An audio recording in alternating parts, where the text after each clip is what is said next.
Friction chapter में बच्चों हम लोग इसमें न्यूटन्स लॉज ऑफ मोशन के एप्लीकेशन को कवर कर रहे हैं और एक क्वेश्चन है उसी से रिलेटेड।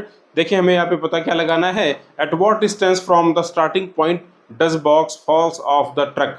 एक ट्रक है जो कि 2 मीटर पर सेकंड स्क्वायर के एक्सेलरेशन से आगे की तरफ जा रही है और इस ट्रक पर पीछे की तरफ एक बॉक्स रखा हुआ है।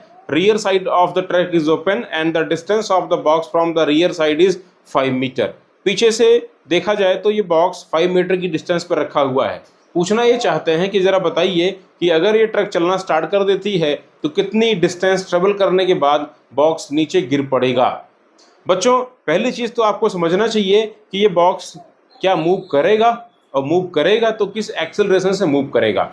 और ज़रा देखते हैं, इस क्वेश्चन को हम बहुत ही सिंपल तरीके से लगा सकते हैं। मैं यहाँ पे चाहूँ तो उसको तुरंत सॉल्व कर सकता हूँ। एक्चुअली एक फॉर्मूला होता है जो कि मैंने बनाया है, distance travel by the box back side upon distance travel by the truck in forward direction equals a minus mu ji by a. यहाँ पे a का मतलब क्या है? a का मतलब एक्सेलरेशन ऑफ ट्रक है, म्यू का मतलब है coefficient of friction between the box and the surface of the truck. हम इसके थ्रू तुरंत लगा सकते हैं। हमें यहाँ पे x की वैल्यू मालूम है, a मालूम है, म्यू मालूम है और हम d को फाइंड कर सकते हैं। पहली बात तो ये समझिए कि ये ट्रक पर रखा हुआ बॉक्स मूव करेगा या मूव नहीं करेगा, ये डिसाइड किया जाएगा कि इस पर नेट एक्सेलरेशन क्या है।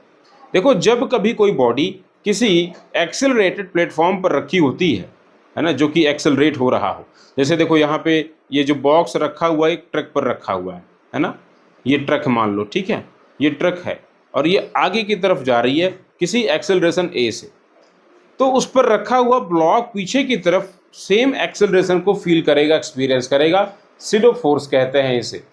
Whenever a body is placed on a accelerated platform, then body experiences the pseudo force which have the same acceleration that of the non-inertial frame of reference or the accelerated frame of reference।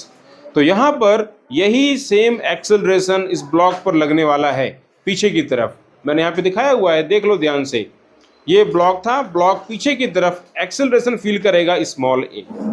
अब जरा देखो ध्यान से, यहाँ पर चूंकि box और truck के बीच में कुछ रफनेस है, तो जब रफनेस है तो एक फ्रिक्शन फोर्स लगेगा मोशन के जस्ट अपोजिट में, और जो फ्रिक्शनल फोर्स लगेगा वो कितना होगा?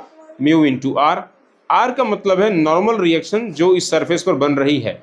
तो अगर ये बॉक्स स्मॉल एम मास का है तो रिएक्शन क्या बनाएगा? तो रिएक्शन बनाएगा एम जी, है कि नहीं? तो यानी पीछे की तरफ फोर्स क्या हो जाएगा? फ्रिक्शनल फोर्स इस बॉक्स पर म्यू एम जी। तो जरा देखो ये बॉक्स बेसिकली दो तरह के फोर्स के साथ में है। आगे की तरफ है एम ए और पीछे की तरफ है म्यू आर या mu M g, mu M g. इन दोनों की वजह से जो नेट एक्सेलरेशन बनेगा वो हम निकाल सकते हैं। Net acceleration of the block, अगर मैं इस ब्लॉक का नेट एक्सेलरेशन निकालूं, मैं कैसे निकालूंगा? M A minus mu M G upon mass, net force upon mass, pseudo force minus frictional force upon mass. तो देखो ये क्या बन के आता है? ब्लॉक का एक्सेलरेशन बन के आ रहा है ए माइनस म्यू जी। अब देखना है कि अगर ए की वैल्यू म्यू जी से ज़्यादा है, जो सिडो एक्सेलरेशन है वो फ्रिक्शनल रिटार्डेशन म्यू जी से अगर ज़्यादा होगा तभी बॉक्स सरकेगा यानी कि मूव करेगा। और अगर दोनों इक्वल होंगे तो ये बॉक्स मूव नहीं करेगा। देख लो, आपको यहाँ पे दिया गया है ए की वैल्यू है 2 मीटर पर सेकेंड स्क्वायर, और आप देख लो म्यू जी की वैल्यू कितनी बनेगी? तो 0.15 इंटू बने 10 करेंगे तो बनेगा ये 1.5 metre per second square. Obvious सी बात है फ्रिक्शनल फोर्स इसको बचा नहीं पाएगा और ये सरक जाएगा आगे की तरफ, मतलब ट्रक के पीछे की तरफ ये मूव कर जाएगा। तो अब ये मूव करना स्टार्ट कर रहा है। क्लियर हो गया? ये मूव करेगा ही करेगा, क्योंकि जो एक्सेलरेशन की वैल्यू है वो लेस हो गई है म्यू जी से, है कि नहीं? सिडो एक्सेलरेशन की वैल्यू म्यू जी से क्या है? लेस है, तो बॉक्स मूव करेगा। तो बॉक्स जब मूव करेगा तो मान लो कि ये पीछे की तरफ 5 मीटर तक जाने में गिरने से पहले कुछ टाइम टी लगा रहा है, तो उस टाइम टी में इसने 5 मीटर की डिस्टेंस ट्रेवल करी है। तो क्या आप इस डिस्टेंस को के लिए कोई फॉर्मूला लिख सकते हो? लिख सकते हो। Distance covered by the box before falling down that is the x equals ut plus half at square. Initial तो 0 से चलना स्टार्ट कर रहा है रेस्ट से, तो क्या लिखेंगे इसको, हाफ at स्क्वायर। a का मतलब net acceleration of the box into T square, यानी ये बन जाएगा हाफ, नेट एक्सेलरेशन क्या है बेटा, नेट एक्सेलरेशन है a minus mu G two T square. देख ले यहाँ पे जो एक तरीके से x है वो हमें गिवन है 5, ऊपर गिवन है, इसको बाद में हम रखेंगे। सेम टाइम में ट्रक आगे चली जाएगी, उतने ही टाइम में, जितने टाइम में ट्रक ये बॉक्स पीछे की तरफ 5 मीटर जाएगा, उतने ही टाइम में ट्रक आगे की तरफ चली जाएगी, और हमें वही डिस्टेंस d पता लगानी है।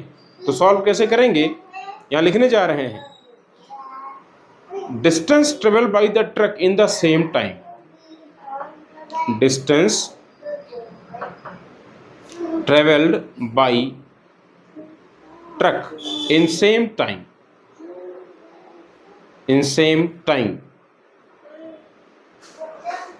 स्मॉल t लिख सकते हैं, फॉर्मूला लिख सकते हैं। चलो मान लेते हैं कि ट्रक ने डिस्टेंस d ट्रेवल किया है रेस्ट की पोजीशन से, तो वही same formula x equals ut plus half at square, u तो 0 है यानी लिखा जाएगा हाफ at स्क्वायर। a का मतलब एक्सेलरेशन ऑफ ट्रक जो रियल में है t स्क्वायर।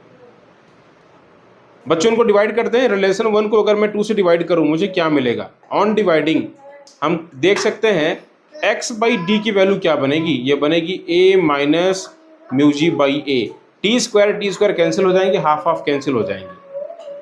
तो देख लो ये एक फाइनल फॉर्मूला बन गया जो आप देख सकते हो।